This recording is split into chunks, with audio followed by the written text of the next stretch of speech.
तो चलिए गाइस, देखते हैं एक नया साइड फिर से शुरू है और वहाँ पे मिस्त्री काम कर रहा है। पूछते हैं ये जो जैन लगा। हाँ जी मिस्त्री जी, आप है मिस्त्री? ये बताइए, इसमें जो आप जैन लगा रहे हैं इससे क्या फ़ायदा होता है? हाँ, ये जो आप जैन लगा रहे हैं इससे फ़ायदा क्या बताइए? ये जो आप जैन लगा रहे हैं इससे फ़ायदा क्या होता है? फायदा बढ़िया होता है, चिपकारी होता है, इसको इलाज ज़्यादा होता है। और कुछ और नहीं? कहीं भविष्य में फटने का डर हो इसका? नहीं फटेगा, पानी का सीलिंग नहीं जाएगा। जैसे इधर देख रहे हैं आप, बहुत गहराई में है, तो जो आप जैन लगा रहे हैं तो ये इसका हो सकता है कभी भविष्य में अगर इसमें पानी आ जाए तो?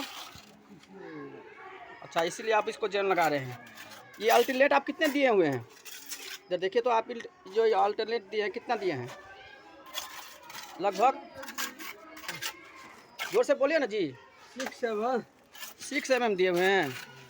चलिए ठीक है।